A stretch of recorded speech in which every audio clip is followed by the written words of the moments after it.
पुर नाम के एक छोटे से गांव में नारायण नाम का एक किसान रहता था।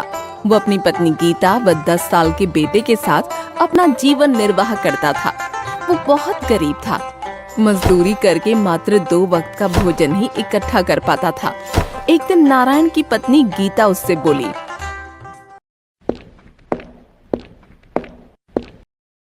सुनो जी, पहले हम 2 थे, तभी परिवार का गुजारा मुश्किल से हो पाता था।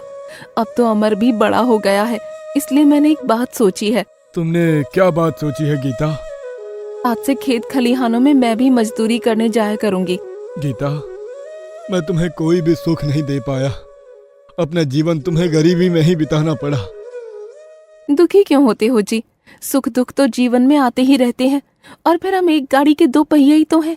दोनों को एक समान चलना चाहिए, तभी गृहस्थी की गाड़ी ठीक ढंग से चल पाती है। तुम ठीक कहती हो गीता।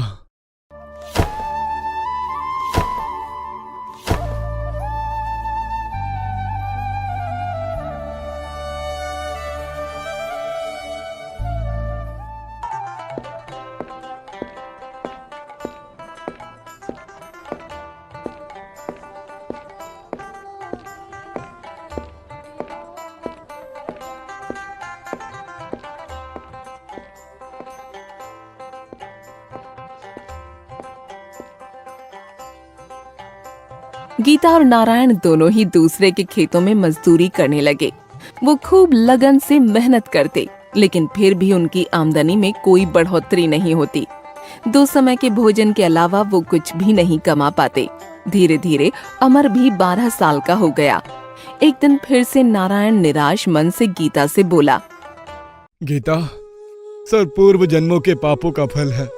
इतने वर्षों में तो कूड़े के ढेर के दिन भी आते हैं। फिर हमने ऐसा कौन सा पाप किया है जो गरीबी हमसे चिपक कर रह गई है? सब ईश्वर की माया है। अब तो वही हमें आगे का रास्ता बता सकते हैं।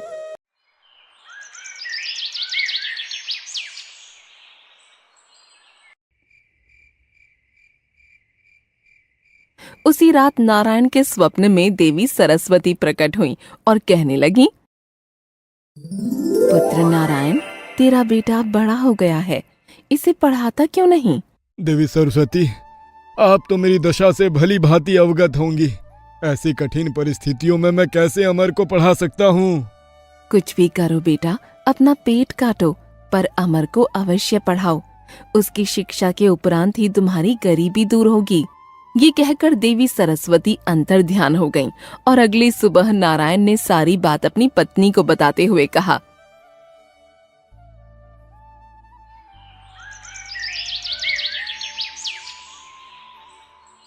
गीता, आज रात माँ सरस्वती मेरे सपने में आई थी। वो कह रही थी, अमर को शिक्षा प्राप्त होने के बाद ही हमारी गरीबी दूर हो सकती है। सुनो जी, तुम आज ही अमर को लेकर काशीनाथ चले जाओ। काशीनाथ? लेकिन वहाँ क्यों? काशीनाथ में विश्वगुरु नाम के विद्वान रहते हैं। शिक्षा जगत में उनका बहुत बड़ा नाम है। तुम अमर को विद्या अध्ययन हेतु उनके पास ले जाओ। गीता, इसके लिए तो बहुत अधिक धन की आवश्यकता होगी। कहाँ से आएगा इतना धन? इसके लिए तो लाला के पास ही चले जाओ। लाला के पास? हाँ, ले देकर गांव में वही तो महाजन है। अमर की शिक्षा के लिए उन्हीं से कर्ज ले लो। गीता, लाला अत्याचारी महाजन है। वो हमेशा गरीबों का शोषण करते हैं। वो बहुत अधिक ब्याज पर कर्ज देते हैं और समय पर कर्ज ना चुकाने पर वो बहुत क्रूर हो जाते हैं। तुम ऐसे महाजन से उधार लेने की बात कर रही हो? इसके अलावा और कोई रास्ता भी तो नहीं है जी। कुछ भी हो, जब साक्षात माँ सरस्वती ने अमर को शिक्षा दिलवाने को कहा है, तो हम अपने बेटे को शिक्षा अवश्य दिलवाएंगे। परंतु ऋण लेने के लिए हमारे पास गिरवी रखने के लिए है ही क्या? लाला बिना कोई वस्तु गिरवी रखे किसी को धन नहीं देते। तुम ये घर गिरवी रख दो। ये क्या कह रही हो तुम? सिर छुपाने का यही तो एक आसरा है। भगवान ना करे यदि ये भी छिन गया तो क्या होगा? शुभ शुभ बोलो जी, भगवान जो करेगा ठीक ही करेगा।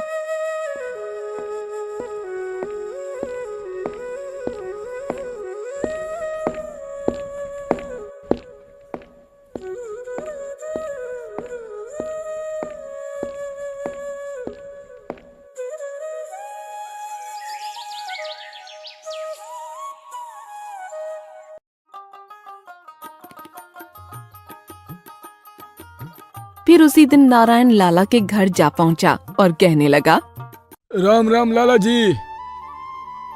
कहो नारायण, कैसे आना हुआ आज? लाला जी, एक अर्ज लेकर आया हूँ आपके पास। कहो नारायण, क्या अर्ज है तुम्हारी? लाला जी, मुझे थोड़ा कर्ज चाहिए। कर्ज? किस लिए? मैं अपने बेटे को पढ़ाना चाहता हूँ लाला जी, इसलिए मुझे कर्ज चाहिए था। ओहो, लेकिन तुम कर्ज लोगे किस पर? गिरवी रखने के लिए तुम्हारे पास है ही क्या? लाला जी, तुम तो जानते ही हो मैं कितना गरीब हूँ। ले देकर एक झोपड़ी ही है मेरे पास, बस उसी झोपड़ी को आपके पास गिरवी रख दूंगा। सौदा बुरा नहीं है। नारायण ऋण तो चुका नहीं पाएगा, तो फिर उसकी झोपड़ी पर मेरा कब्जा हो जाएगा। हाँ, मैं तुम्हें 10 सोने के सिक्के उधार दे सकता हूँ। ठीक है लाला जी। इसके लिए मैं तुमसे एक कागज पर अंगूठा लगवाऊंगा और 10 साल की मोहलत भी दूंगा। अगर 10 सालों में तुम कर्ज ना चुका पाए तो तुम्हारी झोपड़ी पर मेरा अधिकार होगा। मुझे ये स्वीकार है लाला जी। फिर लाला ने एक कागज पर नारायण का अंगूठा लगवा लिया और उसे 10 सोने के सिक्के भी दे दिए, जिसे लेकर नारायण ने लाला का शुक्रिया अदा किया।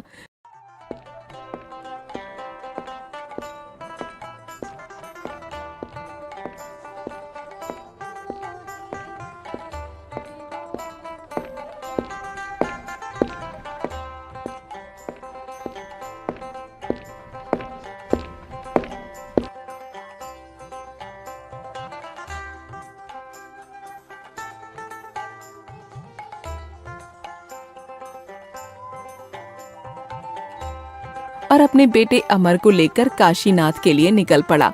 लंबा रास्ता तय करने के बाद वो काशीनाथ पहुंचकर विद्वान शिव गुरु की कुटिया में जा पहुंचे और ईश्वर से प्रार्थना करने लगा। हे ईश्वर, मेरे बच्चे की रक्षा करना, उसे खूब विद्वान बनाना, बस अब तो यही हमारा सहारा है। थोड़ी दूर और आगे बढ़ने पर वे विद्वान शिव गुरु जी के पास पहुंच गए और कहने लगे, गुरुजी प्रणाम। खुश रहो। कहाँ से आए हो तुम लोग?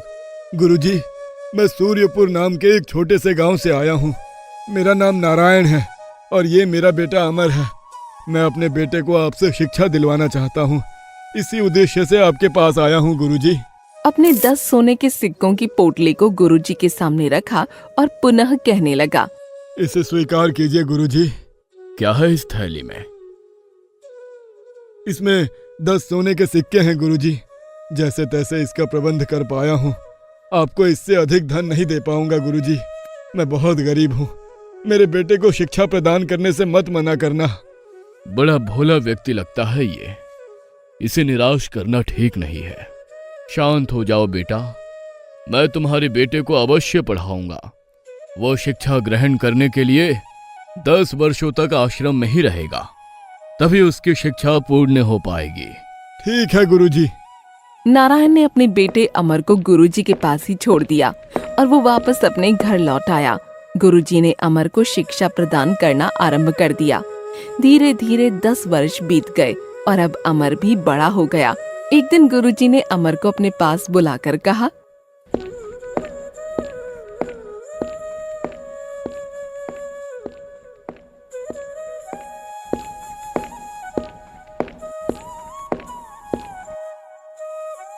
पुत्र अमर, आज तुम्हारी शिक्षा पूर्ण हुई।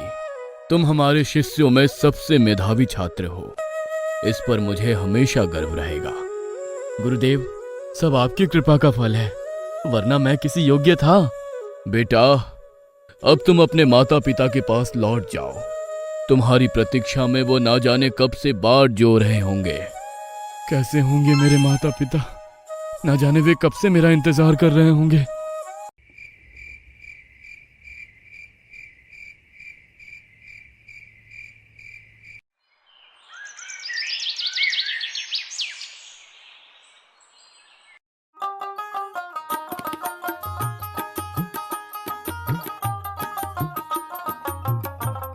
अगले ही दिन अमर लंबा रास्ता तय करके अपने गांव जा पहुंचा और अपनी झोपड़ी देखकर सोचने लगा, कितना सुंदर दृश्य है।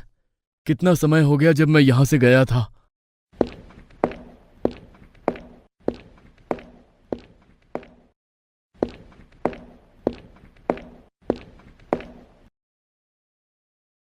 कौन हो तुम और अंदर क्यों घुसे चले आ रहे हो? प्रणाम पिताजी, मैं हूँ अमर, आपका बेटा। अमर बेटा, तुम्हारी शिक्षा पूरी हो गई? जी पिताजी, गुरुजी की आज्ञा से ही मैं घर लौटा हूँ। अरे गीता, कहाँ हो तुम? यहाँ आओ, जल्दी देखो, हमारा बेटा शिक्षा पूरी करके लौटा है। तुरंत ही गीता बाहर आ गई और अपने बेटे को देखकर बहुत प्रसन्न हुई। बेटा, मेरा बेटा, देखो तो कितना दुबला हो गया है। तुझे पता भी है मेरे बच्चे, हम दोनों ने तुझे कितना याद किया। मुझे अंदाजा है माँ, मैंने भी आप दोनों को बहुत याद किया। गीता, अब हमारे बुरे दिन बीत जाएंगे। अब हमारा बेटा नौकरी पर लग जाएगा। भगवान करे वो दिन शीघ्र आ जाए। उधर लाला भी सोच रहा था। पूरे 10 वर्ष बीत गए हैं। अब नारायण से 10 सोने के सिक्कों का ऋण चुकाने का तगादा करने का भी समय आ गया है।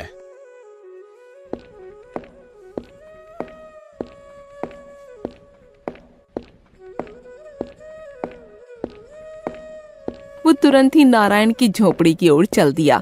जब वो झोपड़ी के पास पहुंचा तो सामने अमर को खड़ा देख सोचने लगा। तुम अमर हो? हाँ, मैं अमर हूँ। और आप लाला जी? ओह, भूले नहीं तुम मुझे? लाला जी, तुम भी कोई भूलने की चीज हो?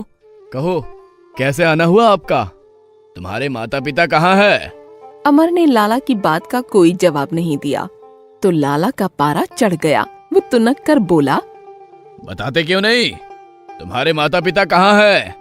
सुनो लाला जी, मेरे पिताजी जिंदा पेड़ों को काटने और मुर्दा पेड़ों को रोपने गए हैं। क्या?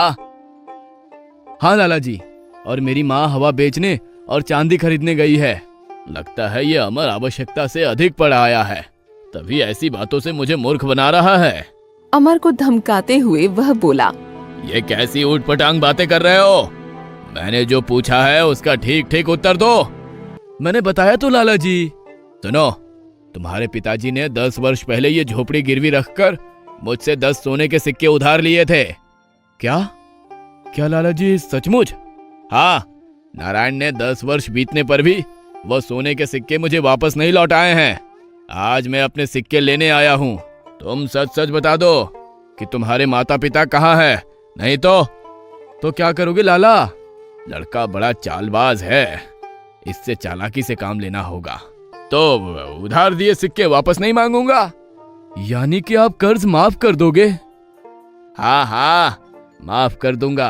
तुम बताओ तो सही वो कहाँ है? लाला जी, मैं आपकी बात पर कैसे विश्वास करूं भला? मैं पृथ्वी और आकाश को साक्षी बना रहा हूं। लाला जी, ये दोनों ही बोल नहीं सकते, अतः उन्हें साक्षी नहीं बनाया जा सकता। तो फिर क्या करे?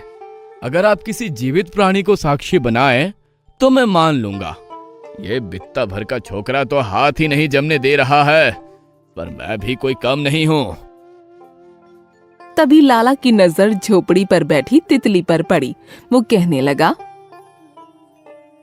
मैं इस तितली को साक्षी मानकर वादा करता हूं कि यदि तुम अपने माता पिता का पता बता दोगे तो मैं उनके द्वारा लिया गया कर्ज माफ कर दूंगा। ये हुई ना कुछ बात लाला जी। अब सुनो, मैंने कहा था ना कि पिताजी जिंदा पेड़ों को काटने व मुर्दा पेड़ों को रोपने गए हैं। इसका मतलब है कि वो पेड़ों को काटकर बांध लगाने गए हैं।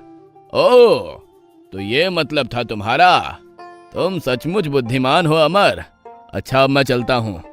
लाला, तूने बहुत से भोले भाले गरीब लोगों को सताया है। अब देख तू मेरे जाल में कैसे फंसता है।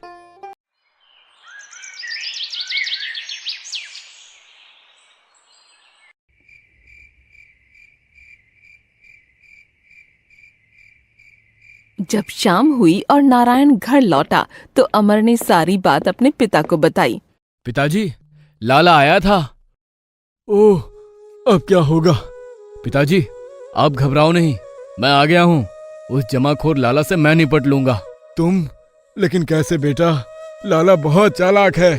आप घबराओ नहीं पिताजी, ईश्वर जो चाहेगा वही होगा।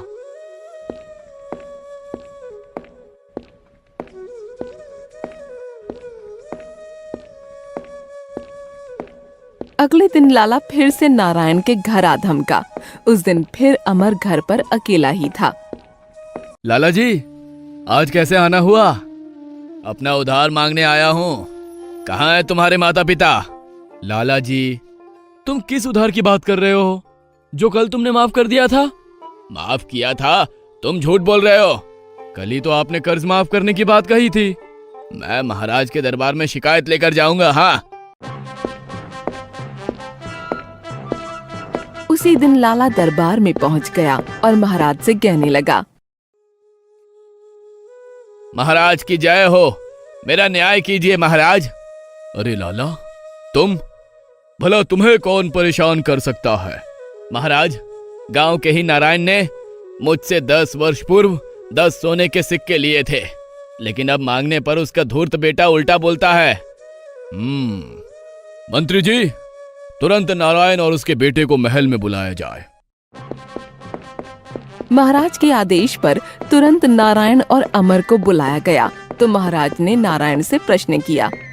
नारायण, ये क्या मामला है? क्षमा कीजिए महाराज, पिताजी की तरफ से मैं पैरवी करूंगा। कहो, क्या कहना चाहते हो? महाराज, ये सच है कि 10 वर्ष पूर्व मेरे पिताजी ने लाला जी से धन उधार लिया था, तो उसे लौटाते क्यों नहीं हो? महाराज, कल लाला जी हमारे घर आए थे तो उन्होंने मुझसे कर्ज माफ करने का वादा किया था। फिर कर्ज मांगने का तो सवाल ही पैदा नहीं होता। यह झूठ बोल रहा है महाराज, मैं कल इसके घर गया ही नहीं था।